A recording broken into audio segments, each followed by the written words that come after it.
이것은 스승의 목소리이다. 외침과 어루만짐이다. 이 목소리가 회개하기를 원치 않는 사람들에게 말할 때에는 외침이 되고, 비록 불완전하더라도 하느님과 그분의 말씀을 찾아내려는 착한 뜻을, 하느님과 그분의 말씀을 찾아낸 다음에는 자기를 거룩하게 하려는 착한 뜻을 가진 사람들에게 말할 때에는 어루만짐이 된다. 이 사람들에게는 말씀이 친구의 어루만짐이 되고 예수의 축복이 된다. 80. 장막절 후에 또 라자로의 집에 들리신다. 요셉이 예수를 아리마테아에 초청한다. 1945년 2월 20일. 저는 어떻게 이런 많은 글을 쓸 수 있게 되는지 모르겠습니다. 그것은 예수님이 당신이 사신 복음을 가지고 내게로 오신다는 것을 느끼는데 다음 환상을 기억하느라고 밤새껏 고통을 겪었기 때문입니다. 저는 그것들을 잊어버리지 않으려고 들은 말들을 할 수 있는 대로 초를 잡았습니다. 그런 다음 11시 반인 지금 다음과 같은 것을 봅니다. 예수께서 다시 라자로의 집에 계시다. 내가 들은 곳으로 미루어 장막절이 벌써 지났고 예수께서는 당신과 절대로 헤어지기를 원치 않는 친구의 간청으로 다시 베다니아에 오셨다는 것을 알겠다. 또 예수께서는 라자로의 집에 시몬과 요한만 데리고 계시다는 것도 알겠다. 다른 제자들은 그 지방 여기저기에 흩어져 있다. 또 끝으로 아직 라자로에게 충실한 친구들의 모임이라는 것도 알겠다. 라자로는 그들에게 예수를 소개하려고 초청하였다. 내가 이 모든 것을 아는 까닭은 라자로가 각자의 성격을 한층 더 돋보이게 하기 때문이다. 라자로는 아리마테아의 요셉을 의인이요 참다운 이스라엘 사람이라고 소개하면서 이렇게 말한다. 이 사람이 속해 있는 최고 법원, 선생님을 벌써 미워하는 최고 법원이 무서워서 감히 말은 하지 못합니다만, 그러나 선생님이 예언자들이 예고한 분위기를 바랍니다. 선생님을 뵙고 직접 판단하기 위해 이 사람이 자청해서 왔습니다. 선생님의 원수들이 선생님에 대해서 말하는 것이 이 사람에게는 옳은 것으로 생각되지 않기 때문입니다. 갈릴레아에서 바리사이파 사람들이 와서 선생님이 죄가 있다고 비난했습니다. 그러나 요셉은 거기 대해 이렇게 생각했습니다. 기적을 행하는 사람은 하느님을 모시고 있다. 자기 안에 하느님을 모시고 있는 사람은 죄를 지을 수가 없다. 오히려 그 반대로 그 사람은 하느님께서 사랑하시는 사람일 수밖에 없다고 말입니다. 요셉은 선생님이 아리마테아의 그의 집에 오셨으면 합니다. 선생님께 그 말씀을 드리라고 했습니다. 그래서 제가 청하는 것입니다. 이 사람의 청과 제 청을 동시에 들어주십시오. 나는 나를 그들의 흥미를 끄는 물건으로밖에는 보지 않는 유력자들보다는 가난한 사람들과 영혼과 육체로 고통을 당하는 사람들을 위해 왔습니다. 그러나 요셉의 집에는 가겠습니다. 내게는 유력자들에 대한 편견은 없어요. 이 점에 대하여는 내 제자 중의 한 사람이 증언을 할 수 있을 것입니다. 호기심으로 그리고 젠치하려고 내 명령 없이 당신 집에 왔던 그 사람이요. 그러나 그 사람은 젊으니까 양해해 주어야지요. 자기들이 율법의 보호자라고 자칭하고 또 지극히 높으신 분의 지지자라고 이해시키는 유력한 특별 계급의 사람들에게 내가 경의를 표했다는 것을 그 사람이 증언할 수 있을 것입니다.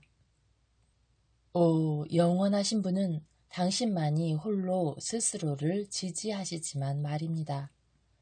어떤 박사도 일찍이 성전의 직원에 대해서 그와 같은 경의를 표한 일이 없었습니다. 저는 그것을 압니다. 그리고 그것을 아는 사람도 많이 있습니다. 많이요. 그러나 선생님의 태도를 정확한 이름으로 부르는 사람은 가장 착한 사람들 뿐입니다. 다른 사람들은 위선이라고 부르거든요. 라자로, 누구든지 자기가 가진 것을 주는 법이요. 맞습니다. 그러나 요셉의 집에 가십시오. 오는 안식일에 선생님을 모셨으면 합니다. 가겠소. 당신이 그 사람에게 알려도 됩니다. 니고데모도 좋은 사람입니다. 그러나 그 사람은 제게 이런 말을 했습니다. 선생님의 제자 중의 한 사람에 대해서 비평을 해도 되겠습니까? 말해보시오. 그 사람이 의인이면 그 사람의 판단이 올바를 것이고 그 사람이 옳지 않은 사람이면 회개를 비난하는 것이 될 것입니다. 그것은 성령께서 옳은 사람의 정신에는 빛을 주시고 또 하느님의 성령의 인도를 받는 사람의 정신은 초인적인 지혜를 가지고 있어 사람들의 마음속에 있는 것을 읽을 수가 있기 때문이요. 그 사람은 제게 이런 말을 했습니다.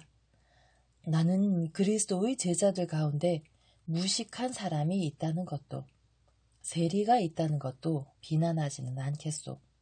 하지만 자기가 그리스도의 편인지 또는 반대편인지 모르고 또 제 주위에 있는 것의 빛깔과 모습을 취하는 카멜레온과 같은 사람이 그분의 제자들 가운데 있다는 것은 적당하다고 보지 않아요. 하고 말입니다. 가리오 사람 이야기로군요. 알겠습니다. 그러나 모두들 이것을 아시오. 젊은이들은 부글부글 괴다가 나중에는 말갛게 되는 포도주와 같다는 것을 말입니다. 포도주가 괴는 동안에는 부풀어 오르고 거품이 나고 생명력이 남아 돌아서 사방으로 넘쳐 흐릅니다. 봄바람은 나무들을 이리저리 흔들고 나뭇잎들을 마구 헝크는 것 같이 보이지요. 그러나 우리는 바람이 꽃을 수정시키는 것으로 인해서 고맙게 여겨야 합니다. 유다는 포도주이고 바람입니다. 그러나 그 사람이 악하지는 않아요. 그의 행동은 뒤죽박죽이 되게 하고 혼란을 일으키고 감정을 해치기까지 하고 괴롭히기도 합니다. 그러나 그 사람이 근본적으로 나쁘지는 않아요.